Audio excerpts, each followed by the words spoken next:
Hello everybody. This is now something on inheritance tax again. This chapter is about a small introduction to German inheritance tax law to give you a concrete idea how such an inheritance tax act or law can work in practice. At the moment, we have to deal with personal tax liability, and that requires only a bit of remarks. Let's begin at the beginning. So, you know from the field of income taxation that there is usually a distinction between unlimited and limited tax liability. And you remember from remarks in the first chapter that this also makes sense when it comes to inheritance tax. You have heard there that the tax liability should usually cover the complete and worldwide property of the taxpayer. The reason is easy to understand. Imagine you were living in Germany and now you have, let's say, 10 million in cash and you want to hand it over to the next generation. And now if you do it in Germany, it would be taxable. Then naturally you would bring the cash to the Netherlands, hand it over there, and hope that the Netherlands have no inheritance tax. I don't know. But you would find a country where such a tax doesn't exist and hand it over there. Or if that doesn't work with money, but only with real estate or so, then you would take the 10 million in cash, buy a house in that other country, hand the house over to the next generation. The new owner would sell the house, turn it back into cash, and would bring the cash back home. That is all so easy that it could never be tolerated. No tax with such a huge and foolproof loophole built in its concept could ever survive. So there must be a definition for tax liability which excludes these things, and that is only possible if you say, if somebody lives in my country, then the worldwide property is subjected to inheritance tax. Wherever property is shifted to somebody else by donation or inheritance, that will be taxable. So this is the way how you can avoid such unwanted effects and loopholes. Probably you will also have to take into consideration that persons who live in the inland could come to the idea that they leave the inland before they want to make a donation concerning foreign property. Because as long as you live in the inland, you are subject to unlimited tax liability. Your worldwide property would be covered by inheritance tax. So it would be a clear and clever idea to say, before I hand over a foreign house to the next generation, I just leave the country, cancel my residence here, and later, 1 or 2 years later, I come back. Now, this is also a very simple and easy way to avoid a tax. It's too easy and too simple. You cannot tolerate such an enormous loophole in your concept. So it is understandable that countries will be tempted to extend their unlimited tax liability also to people who have recently lived inside the country. So Germany indeed does this.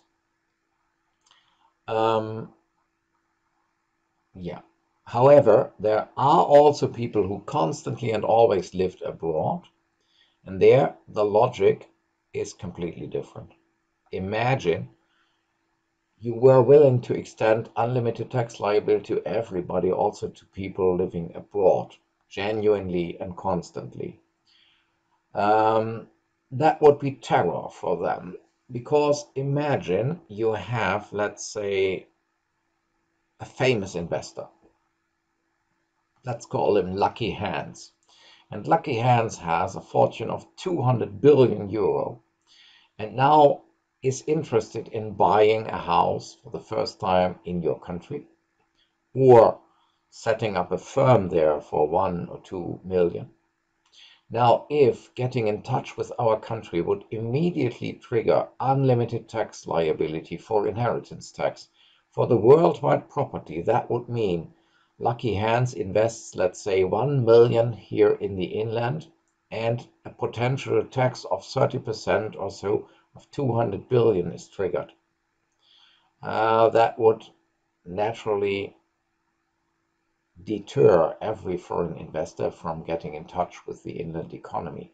Our investor would simply, on the advice of his or her tax advisor, completely abstain from any economic contacts with our country. So that would be detrimental to our own economy. So for foreigners, you can only ignore the foreign property. And the only thing which you can do with foreigners is to tax their inland property. You will also have to do that, because if, for example, houses in Germany can only be transferred under inheritance tax to the next generation by a German owner, but houses could be transferred without any tax by a foreign owner, then in the end the foreign owners would be able to offer far higher prices. They would have an advantage with regard to competition. So in the end, all German houses would end up in the hands of foreigners. So you also need a limited tax liability to guarantee equal chances in the inland for inland investments. Well, so we have the general concept ready, and so we can sum it up. Germany just now needs to lay down rules for first an unlimited tax liability for all events where people live in the inland. And Germany decided that it's sufficient from our perspective if one of the two persons involved lives in the inland. So either the donor or deceased is inhabitant of the inland, or the heir or donee is inhabitant of the inland. Note that here I have deliberately chosen a slightly different technical term. I do not speak about somebody who is resident of the inland, but an inhabitant of the inland. That is just to make it possible to directly see from the term used in which field of tax we are playing around at the moment. Residence is rather for income and corporate taxation. Inhabitant of the inland is marking inheritance tax terminology. Yeah, then you will have to lay down a second rule which says unlimited tax liability also applies to all events where either the donor or the deceased is a German national and has not yet been living abroad for a long time, for more than 5 years. Additionally, limited tax liability applies to all taxable events where unlimited tax liability does not apply and where inland property is transferred. Now, inland property must be defined, and inland property is not everything which is in the inland. For example, cash or so is mobile. So it would make no sense to say cash amounts or jewels being in the inland when they are donated or when inheritance happens will be taxed as inland property. That would only lead to some strange behaviors by potential taxpayers where they try to get all mobile property out of Germany. So what inland property is simply defined in paragraph 121 of the valuation law, the Bewertungsgesetz in Germany. Yeah. Then let's have a look at the tax acts, because when you solve cases, you should always look on the original legal text. Well, the usual warning, no translation is exact. My translation is extremely unexact. I try to just reflect the general meaning of the sentences, but at least it gives you an appropriate impression of what is the case. Paragraph 2 Section 1 of the Erbschaftssteuergesetz of the German Inheritance Tax Act says the tax liability covers first the complete property transferred, so worldwide, in cases of number 1, 2, 3, so acquisitions on grounds of death, donations between living persons, and special purpose transfers.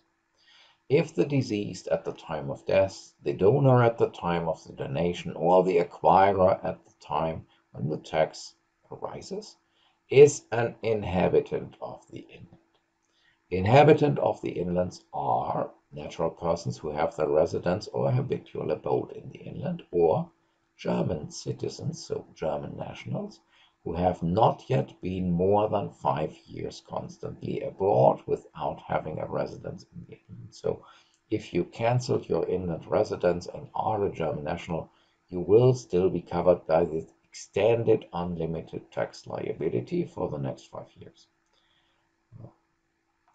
Further on, you have also German citizens who have neither residence nor habitual abode in the inland and are employed by a juridical person established under German public law, so who work for a state institution and receive wages for this from a German public institution, as well as their relatives having German citizenship and living in their household.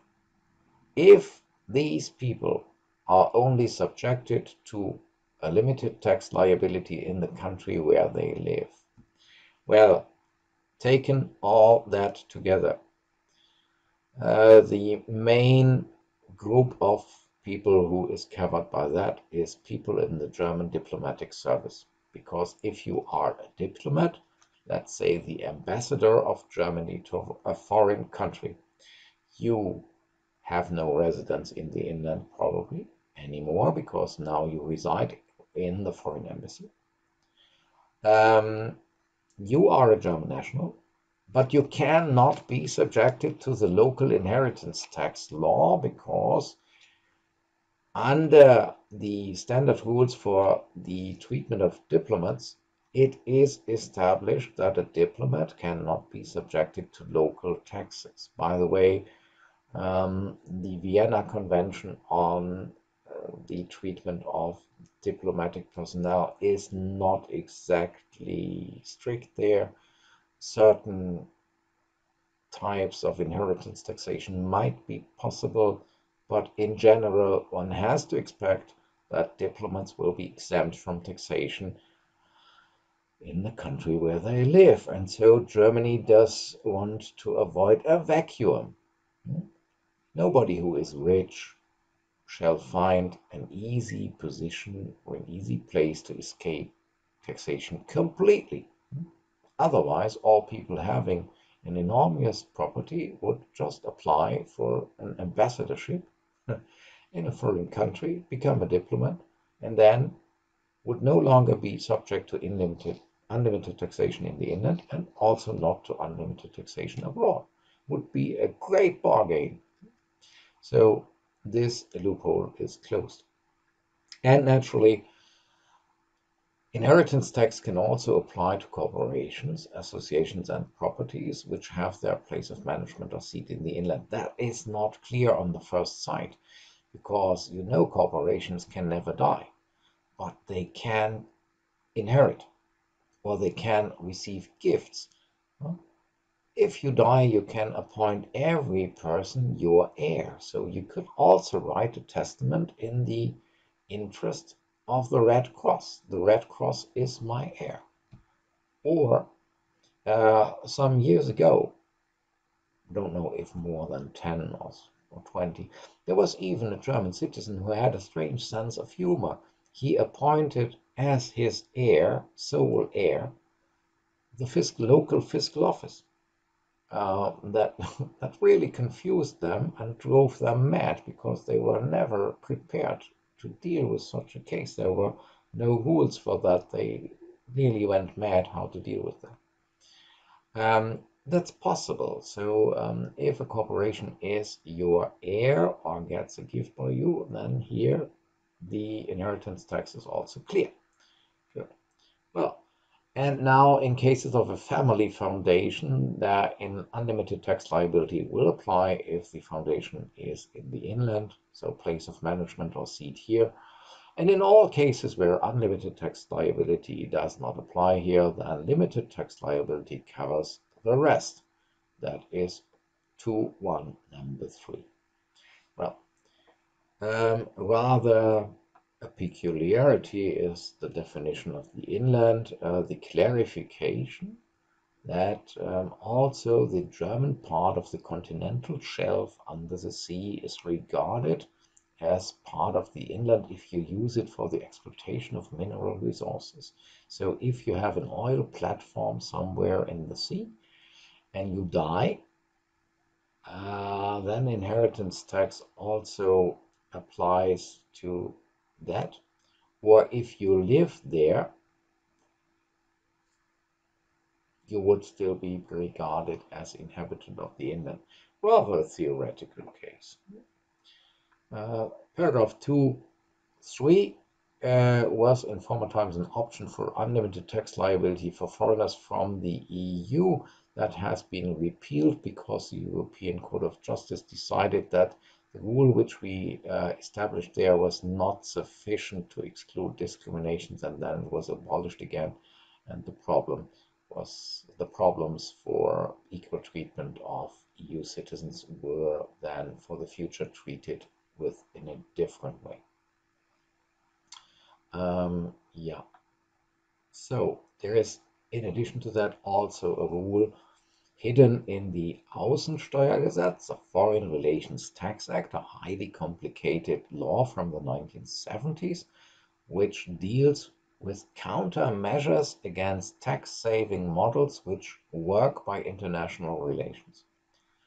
And that extended limited tax liability is rather complicated, is an additional form of the limited tax liability. So it only applies if unlimited inheritance tax liability does not come into play.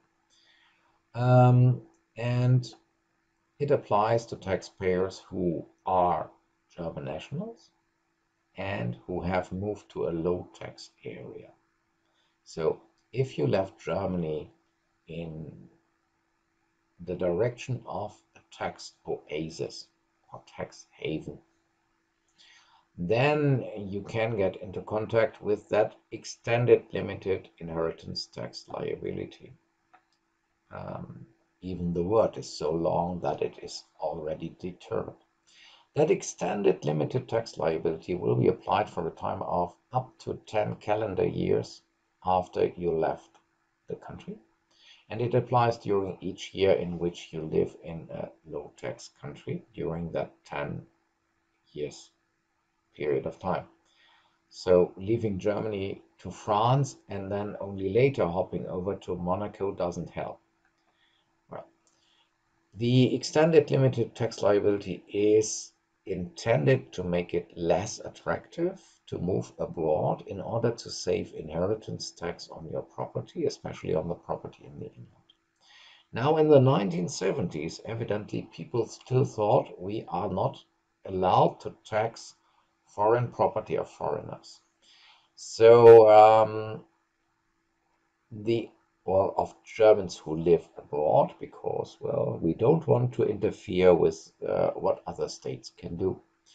So for this reason, I suppose at least for this reason, the German legislator just chose the way or the solution to say, okay, what is indisputable under international law is the right that we can tax what comes from the inland. We are probably banned from taxing things which are foreign. And so what they did to counter-attack such tax-saving models that somebody moves on to a low-tax area is they just said, we now regard everything as inland property which cannot clearly be proven to be foreign. And the criterion for that is there is a list in 34D ESTG which gives a list of everything which produces foreign income. And so they just said every asset which provides or produces foreign income under 34D can be classified as foreign. All the remaining parts of your property, wherever they are located actually in the world, will be classified as inland property of the taxpayer, of that taxpayer who lived in Germany formerly and then left Germany towards a tax oasis. So what we do here is we extend our claim to, under the limited tax liability, to the maximum of what people could regard as inland property. Everything which is not clearly foreign. Nice approach, and complicated naturally. That means if you are German and move to a low tax area, then first you will be subjected to unlimited tax liability for the first 5 years, because you remember, if you are not yet for more than 5 years abroad, you are still unlimited tax liable. And later, then you will still be covered by the extended limited tax liability if you now live in a tax oasis, in a so-called low tax area, until the 10th year after you left. So that's rather complicated. And interesting is now that a low tax area is an area which is defined in paragraph 2 AStG, and this rule refers to a state as a low tax area if the income tax in that state is considerably lower than in the inland. And if I'm not mistaken, if that's really only the criterion, then that does not really fit with regard to inheritance tax. Because imagine if you move to a foreign country where the income taxation is comparable to Germany, here 40%, there 40%, but they have absolutely no inheritance tax. That is paradise and heaven for inheritance tax, but it would not qualify as a low tax area under paragraph 2. So this would be a perfect tax saving model for inheritance tax, but you would not be subjected to the anti-tax saving rule of the extended limited tax liability. I hope I got it right, because it's rather complicated. And if I got it right, then this shows that when it comes to international constellations, you are not the only ones who have problems in understanding the rules of the problems. Evidently, the people who can write the concepts for laws also and always already had their problems in understanding what really matters. If I want to fight inheritance tax saving models, and then I look to what is a tax oasis in the area of income tax, then this must necessarily end up in something which does not work exactly enough. Let's have a look to our paragraph 4, that is that of the AStG, that is the description of that extended limited liability. So if the deceased or the donor was subject to paragraph 2.1 AStG at the point of time when an inheritance tax arose, then in the case of an inheritance tax liability under 2.1 number 3, so limited tax liability, that should be, the tax liability will be extended beyond the scope determined in 2.1 number 3 to all parts of the acquired property, so not only to 121 valuation law, but to all parts of the acquired property which would, in the case of unlimited tax liability, not be able, evidently, to generate foreign income in the sense of 34D. Which would not generate foreign income in the sense of 34D. So the 2 is superfluous. For 2 then says you can talk yourself out of that anti-tax saving rule if you can prove that your inheritance tax, which you have to pay abroad, is at least 30% of the German inheritance tax, which would be due for these parts of the property in cases where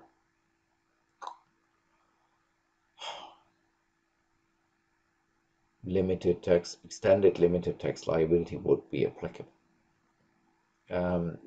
So here we have an idea, okay, the extended limited tax liability first applies only if you live in an income tax paradise.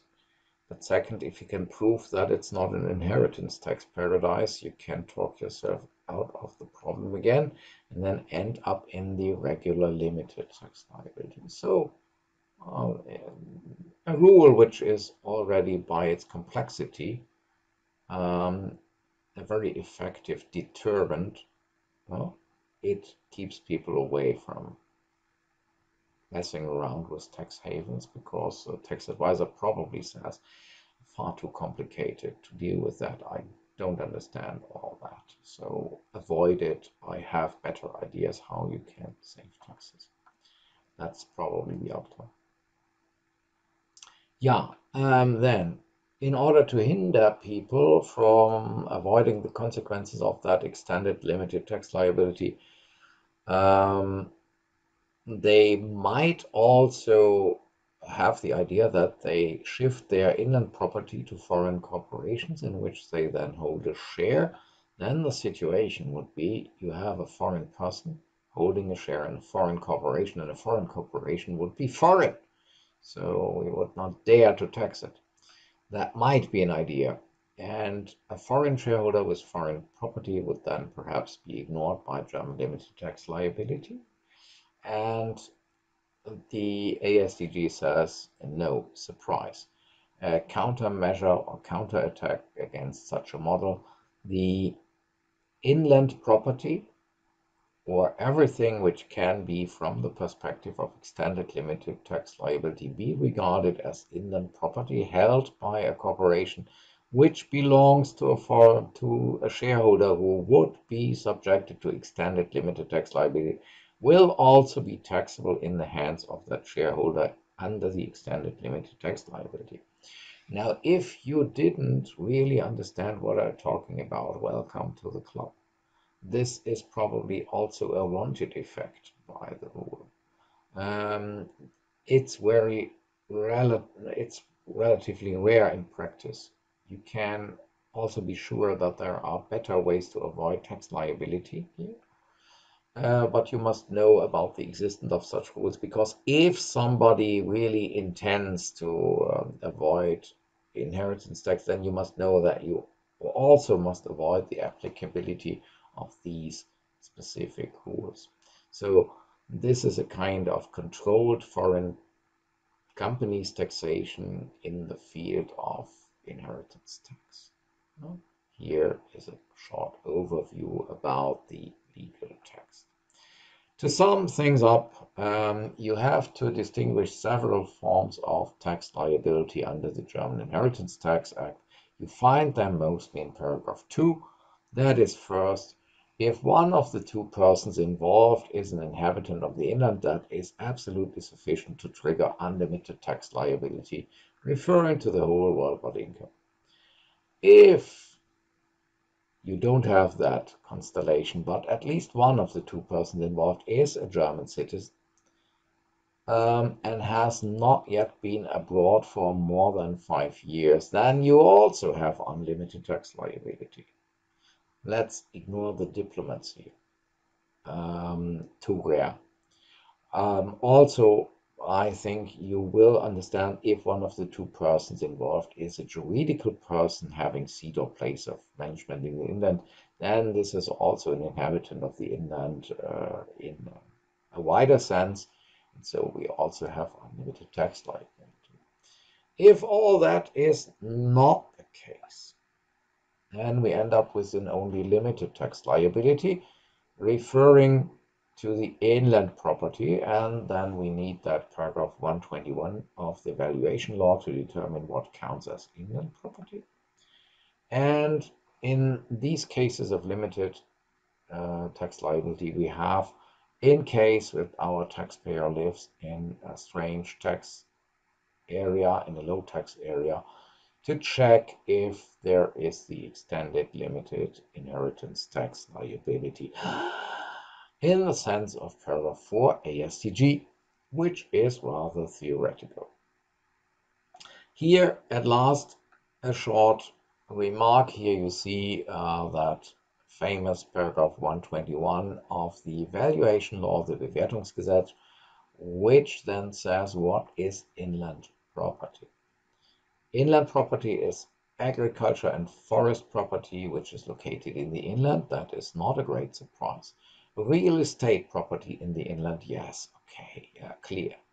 Business property located in the inland, and business property located in the inland is defined as property which serves a business which is run in the inland if there is here a permanent establishment or a permanent agent or representative. So business property is then if you have here a permanent establishment, nothing else. Shares in a corporation, if that corporation is a German corporation, seat or place of management in the inland, and if that shareholder owns at least 10% of the shares. The idea is if an American buys in the New York Stock Exchange a single share of Daimler-Benz, this is not justification to tax that as inland property. That's a mere capital investment, and apart from that, it would really be a pestilence to try to enforce such a tax claim, and it would only lead to the fact that honest foreign investors would refuse to buy single shares of German companies, so that makes sense to restrict the qualification as inland property to major participations where you have a certain influence and where there is really an economic connection to the firm in which is in play. So that is the reason for the 10% minimum percentage.